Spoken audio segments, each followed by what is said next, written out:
Welcome to New Hampshire's Business. I'm Fred Coker.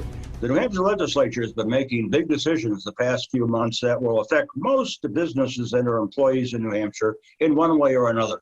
And with me to walk through some of those big decisions is the Senior Vice President of the Business and Industry Association of New Hampshire, David Juve. Welcome, Dave. Thank you, Fred. Before we go to the list, especially the tax list, if you were to describe this legislature in just a few words, because it had some character, what would those words be? It did have character, and a lot of that was brought on by the legislature having to deal with COVID-19 as they did last session. I think this year they were able to plan for it a little better and things went smoothly. But in general, the word I would use is perplexing. There were some good things that happened that BIA liked, but there were some things that didn't happen that we were not as happy about. Let's go to the tax list. Reduction, reduction, reduction for those first three.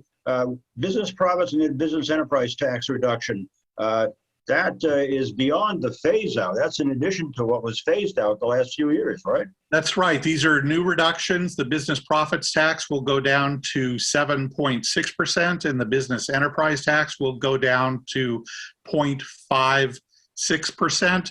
And it's worth pointing out, these are the lowest rates for business taxes in more than 20 years. So the legislature was really helping out the business community in that regard.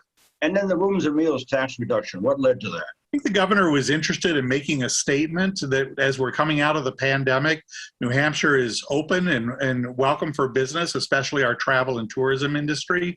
The reduction from 9% down to 8.5% won't make a huge amount of difference in a person's restaurant dining bill, but it does send a positive message that we want your business and want you to come visit the state. And the phase out of the interest and dividends tax, what led to that? Yeah, well, that's certainly something that was important to a number of legislators. They view that as being an income tax, and New Hampshire is characterized as a no income tax state. It's important to know that that tax isn't just being reduced, it's being eliminated, and that'll be especially helpful for retirees who are living on a fixed income that includes income from interest and dividends. Now let's go to this next list. The PPP loans to tax or not to tax, and the legislature decided not to tax. Is that right? Yeah, that's an important thing for any business that received payroll protection program loans from the federal government and then had those loans forgiven.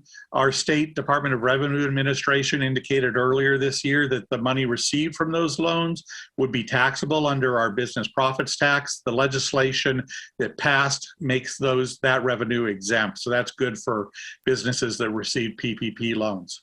And then briefly, right to work, which has been around the legislature for a long time, but it didn't fly this time either. Yeah, I would say that's one of our largest disappointments coming out of the legislative session.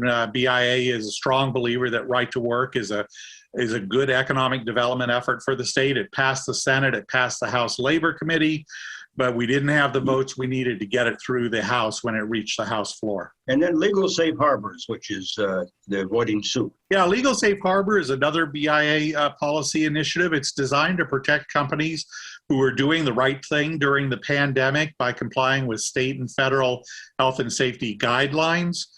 We wanted to make sure that they had some type of legal protection against falling suit to liability litigation relating to COVID-19. The legislature didn't kill these bills, but they did hold on to them to work in the fall and into the winter. So we'll have another crack at it in 2022. And then I'll just state the last one, the voluntary family medical leave did pass the legislature, and that will be something that is new to New Hampshire. We've been working on that a long time. Yeah, we'll see how it turns out. It's going to take a couple of years for that program to come together, but eventually companies that want to provide that benefit to their employees will be able to buy into the program. It's not mandatory, but it is voluntary, and we think that's the way we should go. Thanks to you, Dave Juve, Senior Vice President of the Business and Industry Association of New Hampshire. Thank you.